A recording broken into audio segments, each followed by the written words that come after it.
राम राम जी सारा ने। सोमवार की व्रत कथा। बहुत पुरानी बात है। एक गांव में छोटी सी चिड़िया रहती थी। भगवान शिव मंदिर के बाहर एक पेड़ पर अपने 3 छोटे छोटे बच्चों के साथ रहती। वो चिड़िया गांव के घरों से दाना चुग के लाती, खुद खाती और अपने बच्चों का भी पेट भरती। चिड़िया भगवान शिव की परम भक्त थी। वह हमेशा ही भगवान भोलेनाथ और पार्वती को याद करती और उन्हें प्रणाम करती। उसी गांव का सेठ व सेठानी का घर था। सेठ व सेठानी के कोई संतान नहीं थी। सेठानी इस बात से दुखी रहती और रोती रहती। चिड़िया जब भी सेठानी को देखती तो भगवान भोलेनाथ से उसकी गोद भरने के लिए प्रार्थना करती। सेठानी बहुत ही अच्छे विचारों वाली औरत थी, लेकिन सेठ का भगवान के प्रति कोई विश्वास नहीं था। सेठ न तो पूजा पाठ करता, न भागवत कथा सुनता और न ही ब्राह्मणों की सेवा करता। ऐसे कर्मों के कारण न उनके भाग्य में कोई संतान नहीं थी और गांव की औरतें सेठानी को बांझ कहती, जिससे वो और दुखी हो जाती।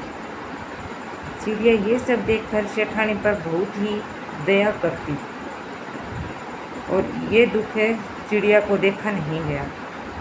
एक दिन चिड़िया ने अपने बच्चों से कहा, तुम अपना ख्याल रखना, मैं बहुत दूर जा रही हूँ और जल्दी ही वापस आऊँगी।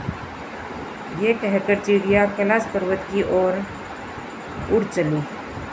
लंबी उड़ान के बाद कैलाश पर्वत पर पहुँची और उसका गला सूख गया और वो बहुत ही थक गई थी। कैलाश पर्वत पर पहुँचते ही वो बेहोश हो गई और माता पार्वती ने उसे देखा तो उस पर दया करके अपनी ऊर्जा से उसे ठीक कर दिया।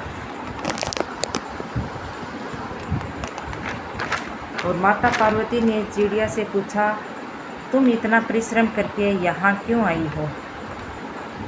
चिड़िया ने कहा, माता, मेरे गांव में सेठ और सेठानी रहते हैं, उनके कोई संतान नहीं है, कृपा करके आप उन्हें पुत्र सुख दे दीजिए। और सेठानी बच्चे के लिए बहुत रोती है और दुखी रहती है। भगवान शिव ने कहा, सेठ न तो भगवान की पूजा करता है और न ही भागवत कथा सुनता है और न ही कोई पुण्य कर्म करता है, इसीलिए उसके भाग्य में कोई पुत्र सुख नहीं है। लेकिन चिड़िया की बार बार आग्रह करने पर माता पार्वती ने शिव जी को मना लिया और भगवान शिव ने कहा, हम उन्हें पुत्र दे देंगे, लेकिन सेठ पुण्य कर्म नहीं करेगा तो उनका पुत्र मृत्यु को प्राप्त हो जाएगा।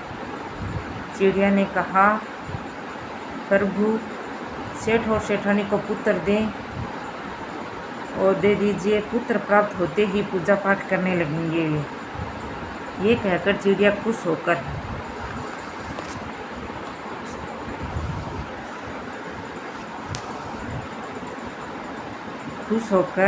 वापस चली गई। कुछ दिनों बाद सेठानी को पुत्र हुआ। सेठ और सेठानी बहुत खुश हुए, लेकिन पुत्र होने के बाद भी सेठ नहीं तो बदला और पहले की तरह ही रहा। चिड़िया को सेठ के पुत्र की चिंता होने लगी। वो सोचती कि सेठ पुण्य कर्म नहीं करेगा तो उसके पुत्र की मृत्यु हो जाएगी। चिड़िया घर से कैलाश पर्वत पर पहुंची और माता पार्वती और भगवान शिव से निवेदन करने लगी कि वो सेठ को पुण्य कर्म करने के लिए प्रेरित करें। माता पार्वती ने चिड़िया की भक्ति और दूसरों की चिंता करने वाले स्वभाव को देखकर प्रसन्न होकर भगवान शिव और पार्वती सेठ के घर ब्राह्मण और ब्राह्मणी का रूप में सेठ के घर पहुँचे। सेठ ने पहले तो भोजन के लिए मना कर दिया, लेकिन सेठानी ने उनका बड़े ही आदर के साथ स्वागत किया और भोजन कराया। जैसे ही माता पार्वती व भगवान शिव उन्हें सेठ के घर में प्रवेश किया, सेठ की बुद्धि ठीक हो गई। वो ब्राह्मण और ब्राह्मणी को से क्षमा मांगने लगे।